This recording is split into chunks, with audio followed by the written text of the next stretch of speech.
자, 오늘도 여러분 우리 성가대가 찬양한 것처럼 하나님이 예비하신 은혜의 단비로, 성령의 단비로 가득 채워주실 줄로 믿습니다. 아픈 사람, 병든 사람, 또 마음이 아픈 사람, 영적으로 힘든 사람, 오늘 말씀 듣는 중에 여호와 라파 치유의 하나님께서 치유해 주실 줄로 믿습니다. 자, 오늘은 로마서 강의 41번째 시간으로 그리스도 안에서 한 몸을 이룬 공동체, 그런 주제로 말씀을 전하겠습니다.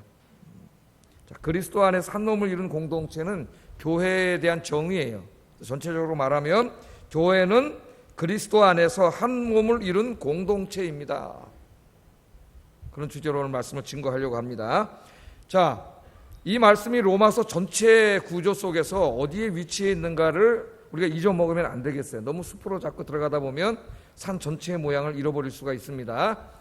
그래서 오늘도 좀 전체 모습을 한번 간단하게 한번 그려보겠어요. 로마서의 스트럭처, 구조라고 할 수가 있겠죠. 로마서를 크게 나누면은 두 부분으로 나눌 수 있다 그랬어요. 물론 그 안에도 이제 여러 가지로 나눌 수 있지만 크게 나누면 두 부분으로 나눌 수 있는데 1장부터 11장까지는 우리를 향하신 하나님의 사랑과 은혜에 대해서 가르치고 있습니다. 외아들까지도 주신 하나님의 사랑과 은혜로 우리가 구원받았습니다. 그게 1장부터 11장까지를 한 문장으로 요약하면 그래요. 12장부터는 그러므로로 시작하죠. 그러므로 이 은혜로 구원받은 사람들은 이렇게 살아야 됩니다 하는 것이 이제 12장부터 15장까지, 정확히 말하면 15장 13절까지 가르치는 말씀이에요. 성경은 항상 우리를 향하신 하나님의 사랑과 은혜를 먼저 가르치고 그 사랑과 은혜의 바탕 위에서 우리 그리스도인이 어떻게 살아가야 하는가를 가르칩니다. 항상 은혜가 먼저예요. 은혜를 가르치고 우리 기독교 윤리를 가르쳐요. 그러므로 12장이 시작을 했어요. 근데 이제 지난 시간에 뭘 공부했습니까? 우리 그리스도인이 어떻게 살아가야 되는가, 우리 삶의 모든 영역 속에서 어떻게 하나님이 기뻐하시는 삶을 살아야 되는가, 그것을 구체적으로 하나하나 강론적으로 가르치기 전에 기독교인의 그 윤리의 하나의 원리를 가르쳐줬죠. 원리.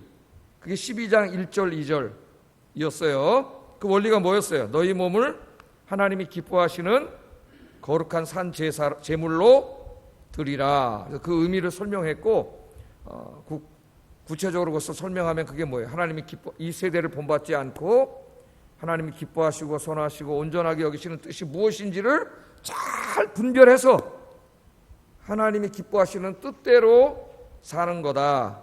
큰 원리를 공부했습니다, 지난주에. 그리고 이제 오늘 읽은 말씀부터 그러면 그 하나님의 원리를 우리의 모든 삶의 영역에서 어떻게 이제 적용하고 실천해 가야 되는가를 가르치는데, 그 첫 번째 영역이 교회입니다. 교회. 여러분 오늘 교회 나오셨죠? 네? 여러분 인생에서 제일 중요한 곳이 교회예요. 하나님이 이 땅에 세우신 기관들이 많은데, 정부도 있고, 그죠? 학교도 있고, 병원도 있고, 기관들이 많죠. 이 땅에 세워놓으신 기관들이 많이 있는데, 그 기관들 중에서 하나님 앞에 제일 중요한 기관이 교회입니다. 교회. 그러니까 교회를 위해서 여러분들이 헌신하고 수고하고 이런 것이 여러분 인생의 제일 소중한 일이에요. 어떤 사람은 한평생 벌은 돈을 이제 이 세상을 떠나기 전에 학교에다 기부하는 사람도 있고, 병원에다 기부하는 사람도 있고, 또 다른 어떤 그런 자선단체에다가 기부하는 사람도 있죠. 그런 사람들이 있으면 신문에서 대서특필하고, 막 굉장히 막 지켜 세워주고 훌륭한 사람이라 그러고 막 그렇게 하잖아요. 그런데 이상하게 어떤 사람이 그것을 교회에다가 헌금했다 그러면 이 세상 사람들이 신문에다 까기 시작합니다. 교회가 돈밖에 모른다, 돈만 다 뺏어낸다, 까기 시작해요. 왜 그럴까요? 그들이 교회를 아주 하찮은 기관으로 보기 때문에, 없어도 되는 기관으로 보기 때문입니다. 하나님 교회는 제일 중요한 것이죠. 병원도 중요하고 학교도 중요하지만 그것과는 비교할 수 없이 중요한 것이 교회예요. 왜 그렇죠? 교회는 어떤 것입니까? 하나님의 영광을 드러내는 것이, 교회는 하나님의 영광을 드러내는 것이에요. 하나님 교회를 통하여 영광을 받으시고 또 교회를 통하여 이 세상을 구원하시기를 원하십니다. 그래서 하나님이 교회를 세우신 거예요. 하나님께 영광을 돌리는 게 우리가 예배를 드리는 거예요. 예배와 찬양을 드림으로 하나님을 영화롭게 하는 거죠. 우리가 모이며 하나님을 예배하고 흩어지면 어떻게 해요? 하나님이 살아계심을, 세상 사람들이 하나님 살아계신 거 안 믿잖아요. 하나님의 살아계심을, 하나님이 창조주임을, 구원의 하나님임을 우리의 삶과 입술을 통해 여러분들이 증거하는 거죠. 증거하는 거예요. 그런 일을 하기 위해서 하나님이 교회를 세우셨으니까 이 교회는 이 전 우주를 치유하고 인간의 역사를 치유하고 여러분 개인 한 사람 한 사람을 근본적으로 치유하는 제일 중요한 것이 교회예요. 교회.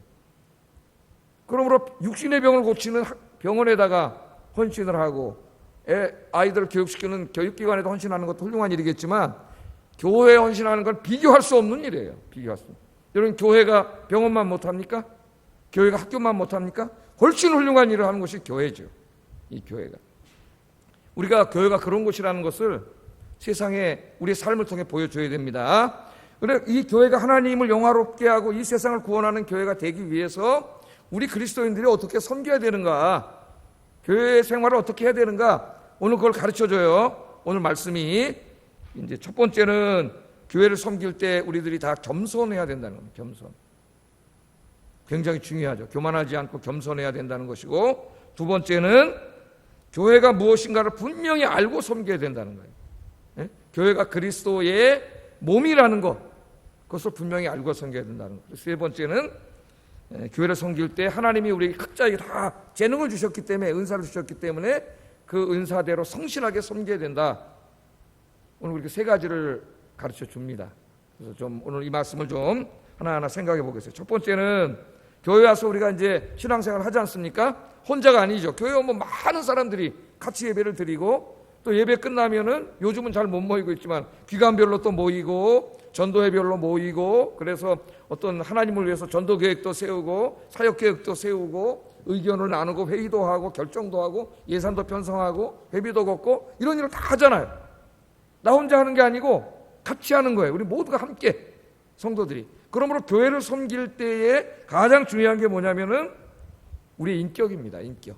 우리 인격이에요. 인격에서 제일 중요한 게 뭐냐면 겸손이에요. 겸손. 그래서 기독교의 미덕 중에서 항상 중세 이후로 가장 중요하게 가르친 미덕이 겸손이에요. 여러분 겸손하세요? 예? 겸손하십니까? 한번 옆에 사람 이렇게 쳐다보세요. 겸손하게 오늘 저 성가대 하셨나? 예? 겸손하세요? 어떠세요? 자, 우리가 하나님의 교회를 섬길 때 중요한 것이 교만하지 않고 겸손한 태도로 섬기는 것인데, 우리 죄성 있는 인간은 항상 교만합니다. 교만. 자, 한번 읽어보겠어요. 3절 한번 읽어보겠습니다. 시작.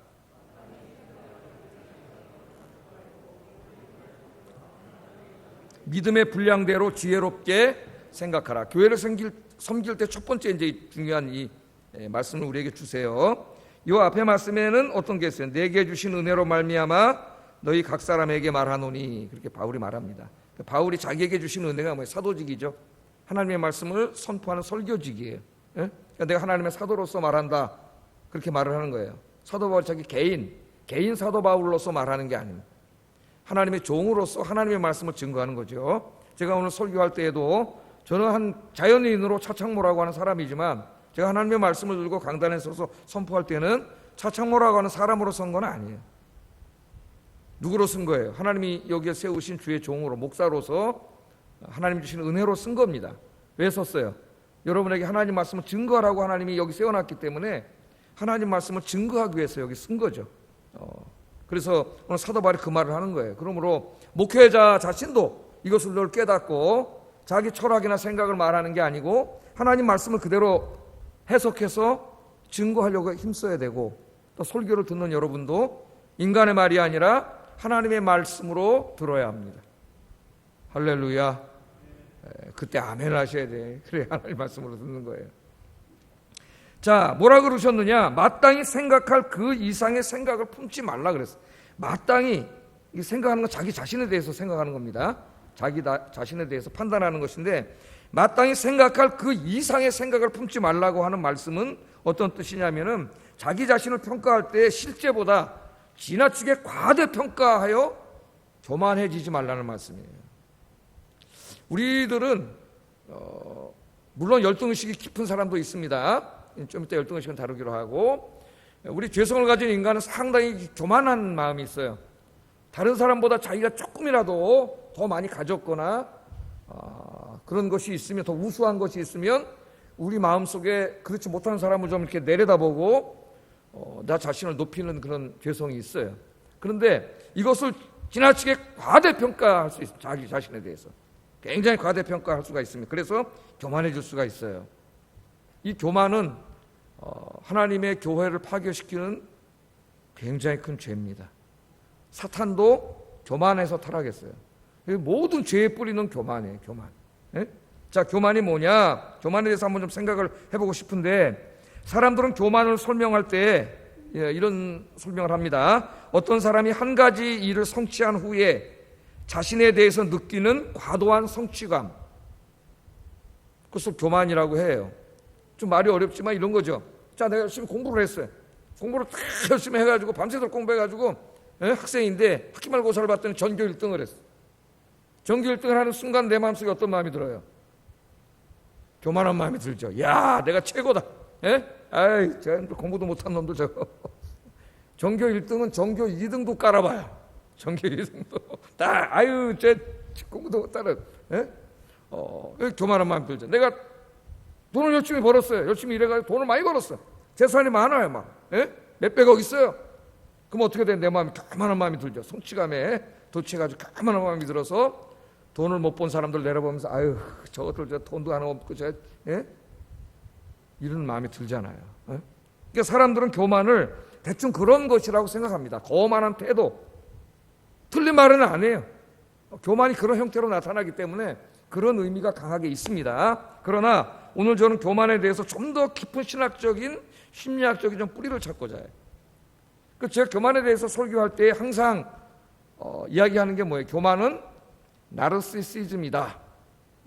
과도한 나르시시즘이다. 자기도취.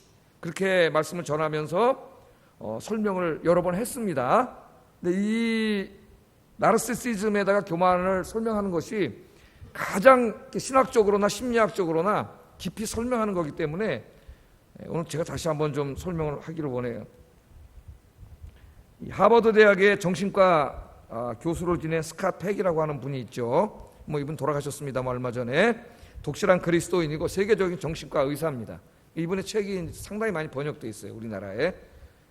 한번 읽어볼 가치가 있어요. 인간이 어떤 존재인가에 대해서 깊이 있게 이해할 수가 있습니다. 자, 우리 신학자들은, 목사들은 성경, 계시를 통해서 인간을 이해하지만은 심리학자나 정신과 의사는 그 인간의 마음, 뇌, 이런 것을 연구해가지고 인간을 이해하죠. 조금 접근은 다릅니다만은 많은 도움을 얻을 수 있습니다. 자, 이 하버드 대학의 정신과 이 교수인 스캇 팩은 이제 거짓의 사람들, 우리말로 그렇게 번역이 됐어요. 중요한 책입니다. 한번 여러분 꼭 필요하시면 사서 읽어볼 필요가 있어요. 인간의 악에 대해서 너무나 잘 쓴 책이에요. 거짓의 사람들, 이 책을 썼는데 그 책에서 교만에 대해서 다룹니다. 교만은 상당히 악한 악으로 다루는데 그 교만을 바로 악성 나르시시즘이라고 해요. 악성 나르시시즘. 그냥 단지 거만한 태도 정도가 아니라 그 안에 깊은 악성 나르시시즘이 있다는 거예요. 그 나르시시즘이 뭐예요, 여러분? 이거 어디서 가져온 말입니까? 그리스 로마 신화에서 가지고 온 거예요. 심리학책을 여러분이 읽어보면 사람들이 심리의 유형을 연구할 때 이 그리스 로마 신화에 나오는 신들을 상당히 많이 한 유형으로 사용을 해요, 이 사람들이. 근데 이제 여기 로마 신화에 나르키소스라고 하는 아주 아름다운 소년이 나옵니다. 잘생긴 사람이 나오는데 얼마나 잘생겼는지 다른 여신들하고 요정들이 너무너무 사랑해요. 너무 잘생겨가지고. 그래서 막 구애를 해와서 구애를 하는데 웬일인지 이 나르키소스는 관심이 없어요. 쳐다보지도 않아요. 다 마음에 안 들어요. 쳐다보지도 않아요. 근데 이제 구애를 하다 보니까 그 요정들이 자존심이 상한 요정이 하나 있었죠. 이렇게 나같이 이쁜데 말이지. 구애를 했는데 받아주지도 않고 쳐다보지도 않으니까 화가 나가지고 복수의 여신 네메시스라는 여신을 찾아갔어요. 지금 제가 그리스 로마 신화 얘기해드리는 겁니다. 성경 얘기가 아니고. 네메시스라는 여신을 찾아가서 내가 좀 복수 좀 해주세요. 저놈이 아주 교만해가지고 날 쳐다보지도 않습니다. 그랬더니 네메시스가 내가 복수해줄게 그랬습니다. 근데 복수가 어떻게 이루어지는가를 한번 잘 보세요. 어느 날 이 나르키소스가 사냥을 갑니다. 사냥을 갔다가 길을 잃어버렸어요. 길을 잃어버려서 길을 찾는데 한 옹달샘을 발견했어요. 옹달샘 아시죠? 옹달샘을 발견했는데 그 옹달샘으로 가까이 가 보다가 깜짝 놀랐어요. 이제까지 자기가 태어나서 한 번도 보지 못했던 너무나 아름다운 사람이 거기 있는 거예요. 너무나 아름다운 사람. 그래가지고 그냥 첫눈에 반해버렸어요. 완전히 폭 빠져버렸어요.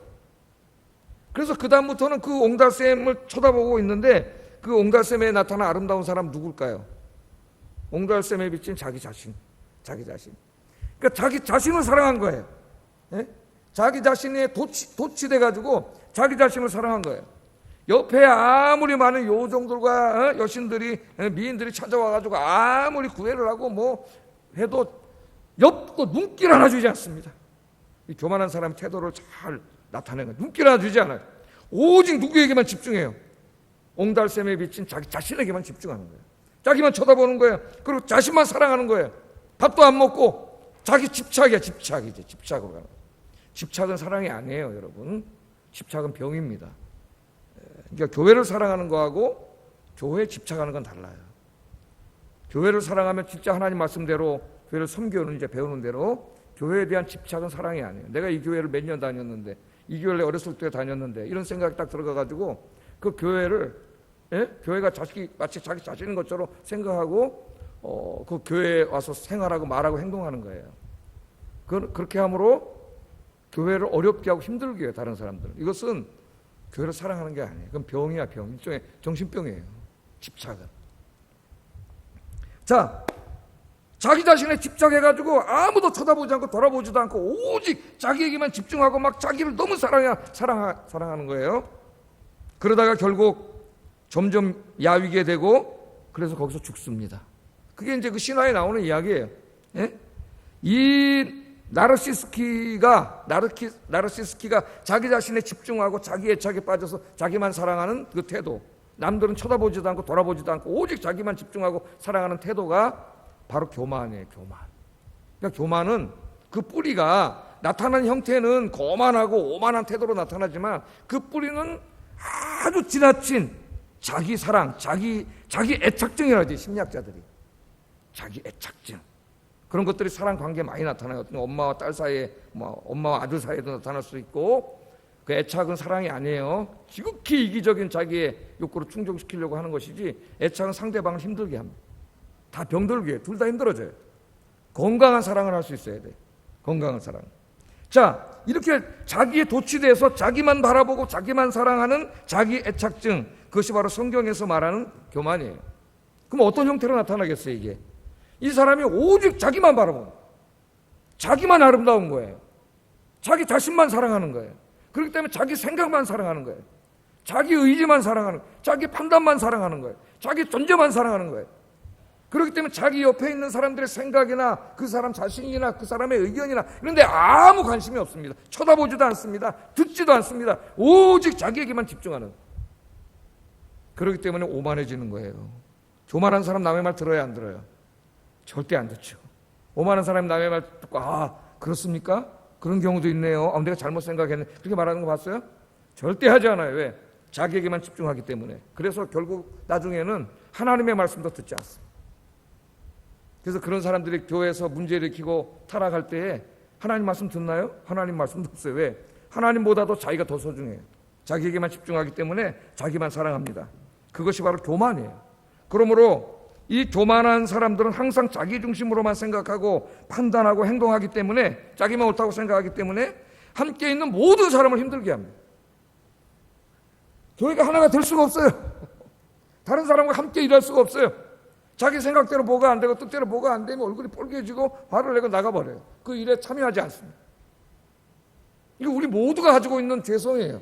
우리 마음속에 병든 마음이고 이 죄성입니다. 그래서 성경은 교만을 큰 죄로 다스리고 있는데, 교만은 패망의 선봉이요, 거만은 넘어짐의 앞잡이라 그랬어요. 이것은 우리 교회만이 아니라 정치를 하는 사람들도 시작해가지고 모두에게 다 해당돼요. 교만하고 거만하면은 마음대로 행동합니다. 마음대로 결정하고. 그렇게 하다가 망해요. 그렇게 하다 망해요. 그래서 이 교만은 패망의 선봉이요, 거만은 넘어짐의 앞잡이다. 교만한 사람은 반드시 넘어지고 하나님이 그 사람을 낮춰요. 그래서 교만한 태도를 가지고 있으면은 하나님의 영광도 드러내지 못하고 하나님을 기쁘시게 하는 삶을 절대로 살 수가 없습니다. 교만은 반드시 치료해야 되는 영적인 질병이에요. 질병. 어떻게 해야 되느냐? 오늘 이제 하나님 말씀을 하시는데 자기에 대한 건강한 자기 이해가 있어야 됩니다. 나 그냥 겸손해야지 그런다고 되는 게 아니에요. 3절 하반절 읽어보겠습니다. 시작.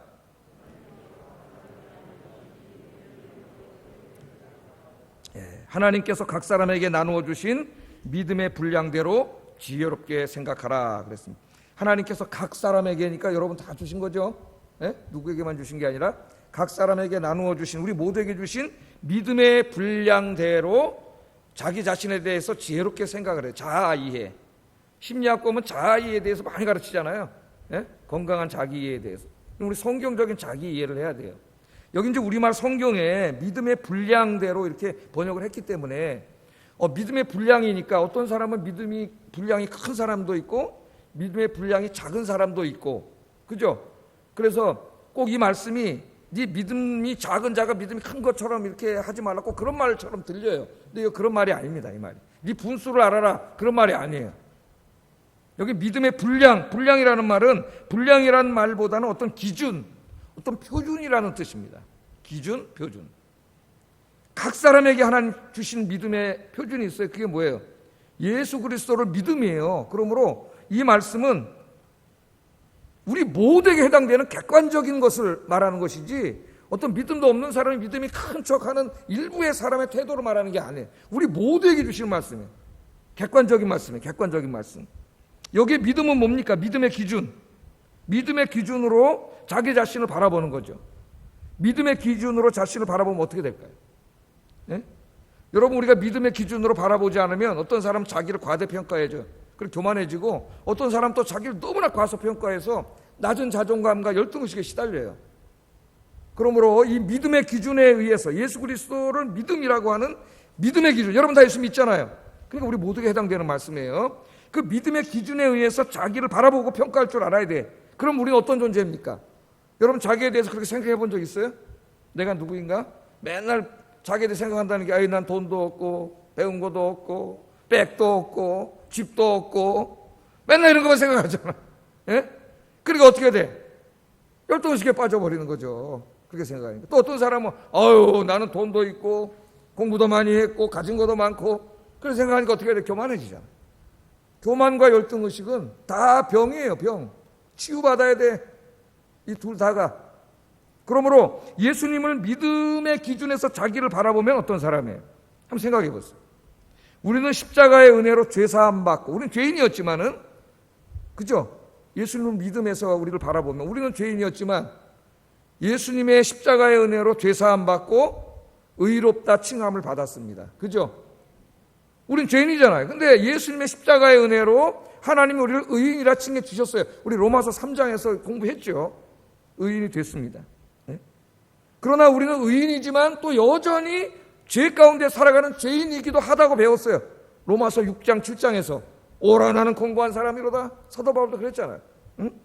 그러니까 우리는 이 그리스도인이 두 가지 측면이 다 있어요. 내가 의인이 된 것은 내가 뭐 잘나서가 아닙니다. 전적인 하나님의 은혜예요. 그래서 내가 의인이 됐지만 그러나 나는 여전히 죄 가운데 살고 있는 이 육신을 입고 있는 것도 죄인이라는 사실을 잊지 말아야 돼요. 이 두 가지가 다 중요합니다. 내가 하나님으로부터 의인이라고 인정을 받은 사람은 건강한 자아상을 갖게 돼요. 건강한 자아상. 우리는 하나님이 의인이라고 인정해 주셨기 때문에 구원받았습니다. 하나님의 거룩한 자녀가 됐습니다. 하나님이 이제 영생과 하나님 나라를 유산으로 상속해 주시겠다고 약속해 주셨어요. 그러니까 우리는 대단한 사람이에요. 예수 믿고 구원받은 게 아무것도 아닌 게 아니에요. 여러분은 이 세상에서 제일 복받은 사람인 줄로 믿습니다. 바로 그리스도인이 그런 사람이기 때문에 이러한 자기를 깨달으면은 이 그리스도인이 자부심이 생겨요. 여러분, 이 자부심이라고 하는 것은 교만하고 다릅니다. 교만은 마귀에게서 온 것이지만 자부심은 하나님이 주신 건강한 마음이에요. 건강한 마음. 잊지 마세요. 여러분 누구세요? 하나님이 사랑하시는 사람들이에요. 외아들까지도 주신 사람이고 하나님이 여러분 아빠 되어주시고 인생길 가는 동안 지켜주시고 영원한 생명도 준비해 놓으셨고 하나님 나라가 이루어졌을 때 거기서 살 수 있는 땅도 주시려고 하나님이 다 이미 준비해 주신 여러분은 하나님의 자녀인 줄로 믿습니다. 예? 그래서 여러분 가난하다고 기죽지 마시고 집 없다고 기죽지 마시고 뭐 이 땅에 공부 좀 못했다고 기죽지 마세요. 예? 예수 믿는 사람들이 이걸 모르면 어떤 사람은 너무 지나친 자기 비하, 예? 너무 낮은 자존감, 열등의식에 사로잡히게 돼요. 열등의식에. 그럼 열등의식에 사로잡히게 되면 어떻게 됩니까? 예? 다른 사람들과의 관계가 잘 되지가 않아요. 관계가. 무슨 말을 하면 자존감이 낮고 열등의식이 많은 사람은 어때요? 무슨 말을 하면 오해를 쉽게 오해를 자꾸 하고 상처를 쉽게 받아요. 그래서 무슨 말을 못해. 말만 하면 얼굴 시꺼나고 막 그죠 막 그런 거 모여가지고 말을 못해. 그러다 보니까 자꾸 어떻게 돼요? 관계를 할 수가 없어요. 관계가 깨져. 이게 부부간에도 그럴 수가 있고 교회 안에서 될 수가 있어요. 그러니까 이 열등감과 낮은 자존감은 교만의 반대편에서 똑같은 죄를 짓고 있는 거예요. 똑같은 죄를 짓고 있는 거예요. 그러니까 여러분들은 건강한 자아상을 가지셔야 돼요. 아예 하나님이 여러분 아빠가 되어주시는데 열등의식을 갖고 낮은 자존감을 갖고 자기 비하하고 맨날 자기 자신에 대해서 그렇게 살면은 하나님을 너무 마음 아프게 하는 거야. 여러분 그렇게 살 필요가 없어요. 나는 누구라고요? 하나님이 사랑하시는 하나님의 자녀죠. 이 건강한 자아상을 갖고 사시기를 주의 이름으로 축복합니다. 자, 그러나 그럼에도 불구하고 또 우리는 누구의 의인이면서도 하나님의 자녀이면서도 여전히 아직 완전히 구원이 이루어지지 않았잖아요. 죄 가운데 살아가는 죄인이라고 하는 것을 우리가 잊으면 안 돼요. 그러므로 우리가 죄인이라고 하는 것을 인식한다는 것은 교만할 수 없게 만듭니다. 우리 교만하지 못해요. 우리는 겸손하게 돼요. 그래서 하나님 앞에 올바른 자기 이해를 가진 사람은 교만할 수가 없어요. 네? 사도 바울 같은 사람을 한번 보십시오. 사도 바울이 예수 믿기 전에 뭐 하던 사람이에요? 교회를 갖다 박살내고 예수 믿는 사람 잡아다 감옥에 가두고 때리고 고문하고 심지어는 스데반 집사님을 돌멩이 때려 죽일 때 거기 같이 있던 사람입니다. 사도 바울. 이건 뭐 도저히 용서받을 사람이 받을 수 없는 사람이죠. 그런데 정말 하나님의 은혜로 부활하신 예수님이 찾아오셔서 바울을 구원해 주셨습니다. 그래서 바울이 구원받게 됐죠. 그래서 그 다음부터는 바울은 하나님의 은혜를 깨닫고 자기 남은 인생을 하나님이 기뻐하시는 산 제물로 하나님께 다 드리는 삶을 살았어요. 다 드렸습니다. 다. 나중에 뭐라 그래요? 번제와 같이 내가 부어졌다 그랬어요. 전제처럼. 전제는 모든 제사를 드린 다음에 포도주를 쏟아붓는 제사입니다. 포도주를 쏟아붓는 것을 전제라 그래요. 옛날 성경에는 물관자로 써서 관제라 그랬는데 전제, 관제예요. 그것은 뭘 상징하냐면은 전적인 헌신을 말하는 거죠. 나 자신을 다 쏟아부었다는 거예요. 자기 인생을. 부활하신 예수님 만나고 구원받은다면 다 쏟아부었어요. 그러나 바울 서신을 가만히 읽어보세요. 바울 서신 읽어보면은 바울의 그 서신 속에 하나님 앞에 항상 죄송한 마음을 가지고 있어요. 그게 어떤 마음일까요? 자기는 교회를 핍박하던 사람이고 예수님을 핍박하던 사람이라고 하는 하나님 앞에 잘못했던 그 마음을 가지고 있었다고. 그렇다고 그 죄책감이 무슨 병든 죄책감이 아니에요. 그래서 하나님 앞에 늘 죄송했고 그 죄송한 마음이 있기 때문에 하나님의 구원의 은혜가 더 감사한 거야. 더 감사. 너무나 감사하기 때문에 자기 자기 같은 죄인을 용서해 주셨잖아요. 너무 감사하기 때문에 그 어떤 사람보다도 더 많이 헌신하고 더 많이 수고하고 그렇게 했죠. 그러나 바울은 항상 어떻게 해요? 교만한 적이 없어요. 항상 자기가 죄인이라는 걸 알고 살았기 때문에 겸손합니다. 나는 죄인 중에 괴수라 그러고 나는 칠삭동이라 그러고 하나님 앞에 항상 겸손해. 과거에도 그랬지만 사도 바울이 로마서 7장에 보면 예수 믿고 복음을 전하면서도 자기 자신을 항상 원하는 바 선은 행하지 못하고 원치 않는 바 악을 행한다 그러면서 오라 나는 공고한 사람이라고 가슴을 치면서 늘 회개를 합니다. 그러니까 자기는 구원받은 하나님의 자녀이면서도 여전히 죄를 짓고 또 과거에 죄를 지었던 죄인이라는 것을 동시에 알고 살았기 때문에 바울은 누구보다도 하나님 앞에 헌신했지만 누구보다도 겸손했어요. 그러니까 오늘 이 신학적인 자기 자아상을 깨닫는 게 굉장히 중요합니다. 여러분들은 누구예요? 구원받은 하나님의 자녀입니다. 열등의식 갖지 마세요. 너무 낮은 자존감 갖지 마세요. 자부심을 가지세요. 그러나 나는 여전히 죄인이에요. 그래서 항상 누구보다도 더 많이 헌신하고 수고하지만 항상 자기를 낮춘다는 말은 어떤 지위가 낮아지라는 말이 아니에요. 태도를 낮추라는 말, 자세와 태도와 마음의 자세를 낮추라는 거예요. 겸손하게 하나님을 잘 섬기시는 여러분 되기를 주의 이름으로 축복합니다. 그래야 교회가 이제 중요한 오늘 다음에 나오는 말씀처럼 사랑으로 하나 되어 하나님께 영광을 돌릴 수가 있어요. 제가 그 헨리 나우엔이라고 하는 심리학자죠. 이분도 이제 우리나라 책이 상당히 많이 번역됐는데 우리나라 그리스도인들에게 많은 영향을 미치는 그런 훌륭한 분이죠. 근데 이 헨리 나우엔이 지은 책이 이제 어떤 책인지 제가 기억이 안 나요. 많이 읽어서. 근데 이분이 예일 대학인가 이제 심리학 교수로 있을 때입니다. 그때 이미 이름이 나가지고 예일 대학 교수만으로도 그 대단한 건데 전 세계적인 심리학자였어요. 근데 이분이 이제 자기 간증을 썼어요. 거기다가 어느 날 이제 대학에서 이렇게 강의를 마치고 화장실 쪽으로 걸어가는데 그 화장실을 청소하는 아주머니를 만났어요. 이렇게 이제 청소를 하다 보니까 조금 이렇게 앞으로 가는데 좀 방해가 될 수 있겠죠. 근데 그때 그 자기 마음 속에 그 아주머니를 조금 자기는 교수고 유명한 세계적인 학자고 청소하는 아주머니 그러니까 자기 몸 속에 좀 이렇게 낮게 보는 마음이 들었다는 거죠. 좀 앞에 길도 좀 막았고, 예? 말한 것도 아니에요. 무슨 표정을 지은 것도 아니에요. 자기는 그냥 지나갔어요. 근데 자기 마음 속에 그런 마음이 들었어요. 그래서 이 사람이 돌아와서 이제 기도하면서 반성하면서 글을 쓴 거예요. 예? 야, 정말 자기가 세상적으로는 이렇게 우등생이고 성공했지만 인격에는 내가 신앙에는 낙제생입니다. 낙제생. 예? 자기 마음속에 자기가 하나님 앞에 똑같은 하나님의 형상의 한 인간인데 자기가 조금 더 공부하고 뭐 대단한 학자라고 청소하는 아주머니를 조금 낮게 봤던 그 마음을 괴로워하고 있더라는 거예요. 그래서 야, 저도 많이 반성을 했지만은 이게 진짜 그리스도입니다. 이게 진짜 그리스도인이에요, 여러분. 그리스도인의 마음에는 진짜 이런 마음이 있어야 돼요. 주님의 마음이. 뭐라 그러지 않았어요. 뭐 잔소리한 것도 아니에요. 왜 이렇게 앞을 막을 그런 것도 아니에요. 그냥 웃으면서 지나갔는데 자기 마음에만 생긴 거예요. 약간 낮게 보는 마음. 우리 그것보다 더 심한 마음이 얼마나 많이 들 때가 있습니까? 우리 마음에. 그런데 그것이 하나님 앞에 큰 죄라는 걸 우리가 모르는 거죠. 이분처럼 회개해야 되는데. 진짜 하나님 앞에 저 십자가를 지시기까지 낮아지신 주님을 바라보면서 겸손하게 사람을 대하고 그게 그냥 형식이 아니라 진짜가 되기 전에 형식이라도 겸손해야 돼요. 일단은. 그러나 진짜 내 마음속에서 우러나오는 겸손이 나올 수 있도록 기도하시는 여러분 되기를 주의 이름으로 축복합니다. 자, 첫째는 이렇게 제가 일부 예배 때보다 이 겸손에 대해서 더 많이 설교를 했어요. 지금 겸손한 자세를 가지고 교회를 섬겨야 되는데 겸손한 자세와 함께 또 하나 중요한 게 뭐냐면 교회의 본질, 교회가 무엇인가를 정확히 이해해야 돼요. 그렇지 않으면은 나의 열심이 오히려 교회에 해를 끼칠 수가 있어요. 4절 5절 한번 읽어보겠습니다. 시작.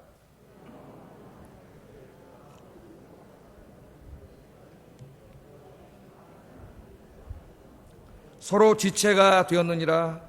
그 말씀이 잘 돼 있잖아요. 우리가 한 몸에 많은 지체를 가졌어요. 여러분 몸이 몇 개입니까? 얘기해 보세요. 한 개지, 한 개. 몸 두 개인 사람이 어디 있어요? 몸이 한 개야. 그런데 몸이 한 개지만은 많은 지체가 있죠.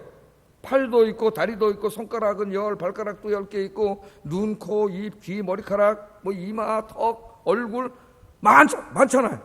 많은 지체를 가졌다. 그거 모르는 사람이 어디 있습니까? 우리가 몸이 하나고 많은 지체가 있다. 그런데 그 지체는 뭐라 그래요? 다 똑같은 일을 하는 게 아니잖아요. 기능이 다 다르죠. 손가락은 글씨 쓰고 컴퓨터 치고 밥 먹고 이런 데 쓰고, 입은 음식 씹어 먹고 말하는 데 쓰고, 눈은 보고 귀는 듣고, 다리는 걸어 댕기고, 저는 이제 축구도 하고, 이게 다 기능이 다르죠. 기능은. 기능이 다르다 그 말이에요. 이와 같이 이처럼 우리 많은 사람이 그리스도 안에서 한 몸이 돼요. 교회가 똑같다는 거예요.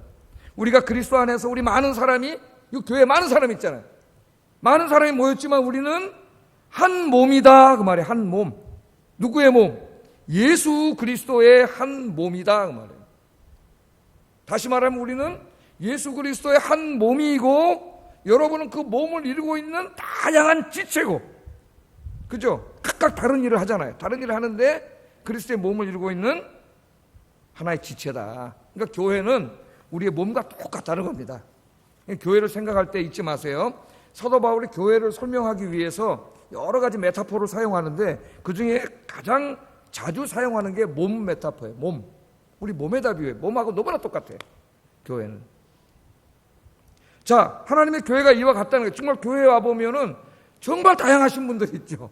예? 출신도 다양하고, 고향도 다양하고, 성격도 다양하고, 어떤 재능과 은사도 다양하고, 정말 다양한 사람들이 모여 있어요. 예? 그런데 우리 다양한 사람들이 누구 때문에 모인 거예요? 하나의 목표를 위해서 모였죠. 여러분 자신을 위해서 모인 게 아니잖아요. 예수 그리스도를 위해서 모인 줄로 믿습니다. 예수 그리스도와 예수 그리스도의 몸된 교회라고 하는 공동의 목표 속에 모인 거죠. 제가 이제 운동을 할 때 보면은 다른 팀하고 축구를 하다 보면 거기 이제 다른 팀 사람들이 오는데 어떻게 해서 팀을 구성했습니까? 그러면 인터넷에서 이제 축구팀 모집합니다. 그리고 써 있어요. 보면 뭐 몇 살부터 몇 살까지고 뭐 이런 게 써 있습니다. 예? 드리블 많이 하는 사람은 절대 사절입니다. 이렇게 써놓은 데도 있고 팀워크를 깨치니까. 예?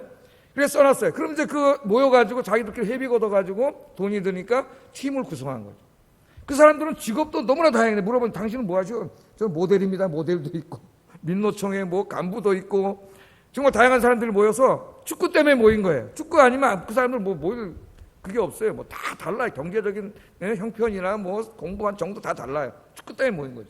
우리도 마찬가지예요. 교회도 다 다르죠. 예수님이 아니라면은 우리가 어떻게 만났겠습니까? 저와 여러분이 어떻게 만났겠어요? 예? 모든 게 다른데 예? 만나서 뭐 할 게 있겠어요? 할 게 없어요. 그러나 우리는 예수님 때문에 만난 거예요. 그래서 교회는 바로 예수님의 몸이야. 몸. 예수님이 하나야. 하나인데 그냥 하나만이 아니에요. 또 보면 여러분 다 개별적으로 개성과 특성과 은사를 가지고 있잖아요. 그러니까 많은 지체들이 있다는 거예요. 그러니까 많은 지체들은 어떻게 돼요? 지체들이 열심히 운동을 해주고 기능을 다 해줘야 몸이 건강하잖아요. 예? 상체 운동만 하면 하체가 약해지고 하체 운동만 하면 상체가 약해지고 상체 하체로 다 운동하고 유산소 운동도 하고 막 이거 뭡니까 이거 아유 까먹었네 뭐라는지 이거. 예? 이것도 하고 그 다음에 막 근력 운동도 하고 이래 다 기능을 다 해야 어떻게 돼요? 몸이 건강하게 성장하잖아요. 그러니까 교회도 마찬가지예요. 이 교회는 중요하지 않은 사람이 하나도 없어요. 몸의 하나의 다 지체들이기 때문에 이 몸의 지체인 여러분 한 분 한 분이 무슨 일을 하든지 기도도 할 수 있고 뭐 전도를 할 수 있고 봉사할 수 있고 무슨 일을 하든지 여러분 하나하나가 다 주님 앞에 바로 서서 하나님을 섬겨야 돼요. 예배하고 기도하고 봉사해야 돼요. 여러분들이 다 그렇게 열심히 섬길 때에 이 하나의 몸이 예수님의 몸인 교회가 건강하게 성장할 수가 있는 거예요. 건강하게. 그러나 여기서 조심해야 될 게 뭐예요? 여러분 각자는 다 다른 사람이기 때문에 너무 개체를 강조하면은 자기 자신을 강조하면은 한 몸을 이룰 수가 없어요. 몸이 찢어져. 분열이 있고 다툼이 있어요. 야 너보다 내가 더 중요해. 눈이 코 보고 야 니가 뭘 중요하냐 내가 보는 게 더 중요하지. 그럼 어떻게 되겠어요? 교회가 한 몸을 이룰 수 없는 거예요. 그래서 교회는 바로 그 다양한 지체들이 하나님이 주신 재능과 은사로 자기의 일을 다하되 그 봉사의 목표는 자기 자신을 드러내는 게 아니고 누굴 드러내는 거예요? 그리스도의 영광을 드러내는 거예요. 그리스도의 영광을 드러내고 교회가 한 몸을 이루어서 이 교회가 하나됨 속에서 건강하게 성장하여 하나님을 예배하고 전도하는 교회가 될 수 있도록 그렇게 섬겨야 된다 그 말입니다. 그렇게 섬겨야 된다. 오늘 성가대가 여기 앉아 있는데 다 훌륭하시면 노래도 잘하시고 다 이렇게 하시는데 지현 선생님 곡을 딱 정해가지고 이제 파트별로 연습을 딱 시키는데 나는 노래 잘하니까 내가 좀 튀어야 되겠다. 그래가지고 그냥 막 산토끼 막 이렇게 하면 화음이 되겠어요, 안 되겠어요? 그 노래가 망가지는 거죠. 다 그 자기 파트를 열심히 하되 어떻게 해야 돼요? 이 곡 전체의 곡을 더 풍성하고 더 깊게 하기 위해서 화음을 잘 맞춰. 목표는 뭐예요? 이 곡을 잘 드러내게 하는 거죠. 그래야 이 아름다운 찬양이 나오는 거예요. 교회도 다 마찬가지예요. 그것을 잊으면 안 된다는 겁니다. 그래서 사도 바울이 고린도 교회를 설명할 때에 이 말씀을 좀 더 자세하게 다 써놨어요. 하나님이. 고린도 교회는 굉장히 재능이 많은 분들이 많죠. 그 다음에 이 로마 교회는 이제 초자연적인 은사는 안 나오지만 고린도 교회는 막 방언하고 환상 보고 막 통역하고 막 이 초자연적인 은사를 받은 사람도 많아가지고, 예? 고린도전서를 읽어보면 은사가 더 많아요. 엄청나게 많은 은사가 나옵니다.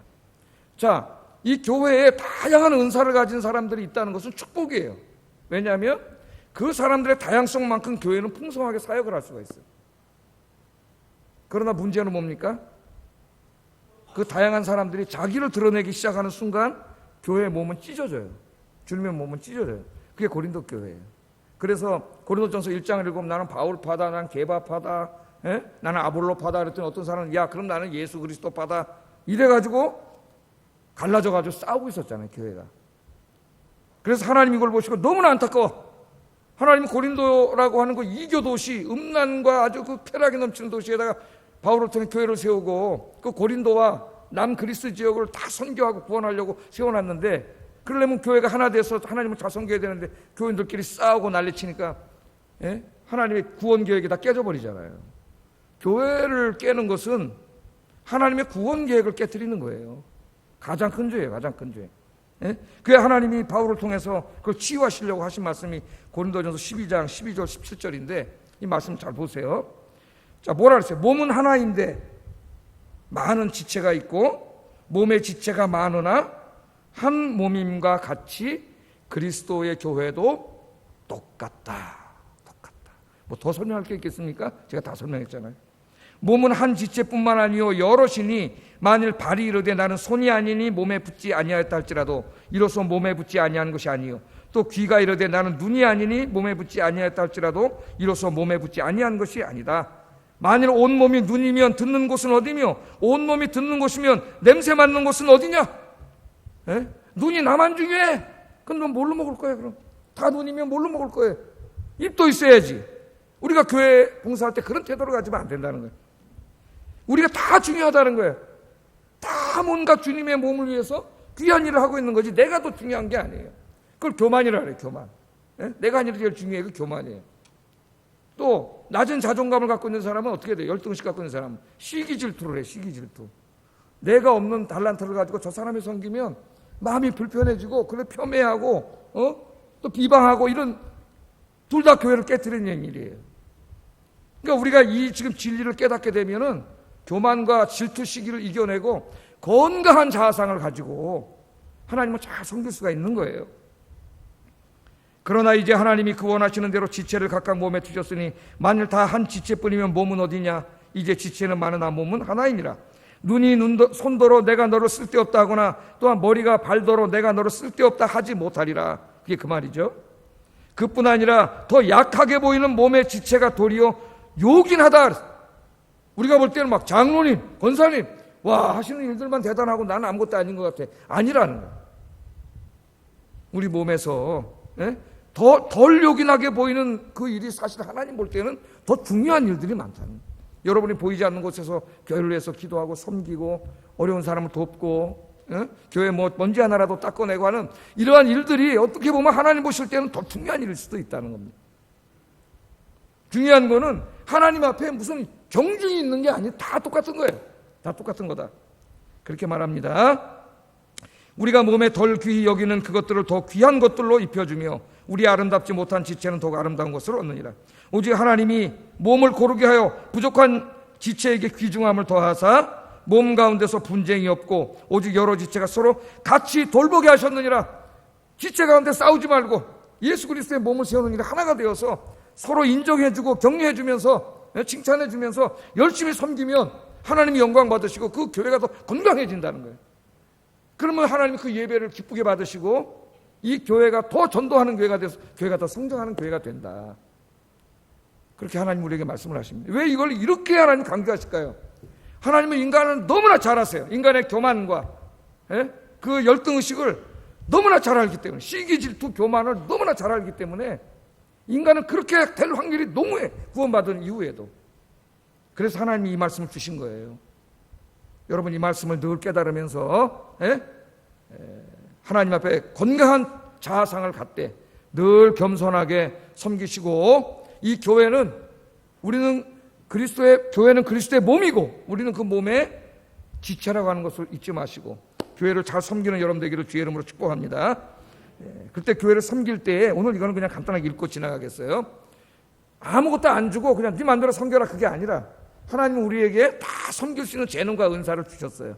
거기 몇 가지 예입니다. 이게 다라는 게 아니고 몇 가지 예를 얘기하는데 6절에 보면 우리에게 주신 은혜대로 받은 은사가 각각 달라요. 같을 수도 있지만 다 다릅니다. 우리 은사가 다르니 예언이면 믿음의 분수대. 여기 예언은 미래로 점치는 게 아니고 목사의 설교로 말합니다. 목사가 설교할 때는 믿음의 분수대로는 그 성경에 가르치는 믿음의 내용대로 가르치라는 거예요. 목사 니모대로 세상 말하지 말고 그 말씀을 가르치라는 말입니다. 우리가 명심해야 되겠죠. 섬기는 일이면 섬기는 일로, 섬긴다는 안에는 여러분이 봉사하는 게 다 들어가요. 여기 다양한 것들이. 섬기는 일로 열심히 성실하게 섬기고, 가르치는 자는 구역장인 교사들 가르치는 일에 최선을 다해서 가르치고, 위로하는 자는 정말 열심히 위로하고. 여러분 어떤 사람 정말 위로가 되는 사람이 있죠. 이렇게 말을 나누고 대화를 하다 보면 굉장히 마음이 따뜻해지는 사람이 있어요. 난 좀 그리스도인들이 따뜻한 사람이 됐으면 좋겠다. 저도 하나의 목표 중에 하나가 좀 이제 따뜻한 사람이 되자. 따뜻한 사람. 위로가 되잖아요. 어떤 사람하고 말하다 보면 뭔가 이렇게 자꾸 푹푹 찔러요. 여기를 갖다. 찔러가지고 너무 아파. 그렇게 하면 안 되겠죠. 위로하는 사람은 위로하는 일로, 구제하는 자는 성실함으로 구제하고, 다스리는 자는 기관장들을 말합니다. 임원들 부지런함으로 하나님 맡겨준 일 게으르지 말고 감당하고, 긍휼을 베푼 자는 즐거움으로, 기쁨을 억지로 하지 말고 즐거움으로 해라. 하나님 주신 은사를 사용해서 정말 진실되게 사랑으로 성실하게 봉사해라 그 말을. 그렇게 봉사하시기를 주의 이름으로 축복합니다. 기도하겠습니다. 자, 하나님의 교회를 섬길 때 첫 번째, 자기 자신의 변화입니다. 교만한 내 마음 다 버리게 하시고, 열등의식과 낮은 자존감이 치유되게 하시고, 건강한 자아상을 가지고 겸손하게 섬기게 하소서. 이걸로 첫 번째 기도하시고, 두 번째, 교회의 다양성과 일치성을 깨닫고, 교회는 그리스도의 한 몸이라고 하는 걸 깨닫고, 나는 지체라는 걸 깨닫고 열심히 봉사해야 돼. 나를 드러내는 것이 아니라 예수 그리스도를 드러내는 봉사를 하게 해주세요. 세 번째는 하나님이 주신 은사로 섬기되 어떻게 해요? 열심히 진실하게 부지런하게 성실하게 섬기게 해주세요. 기도하겠습니다.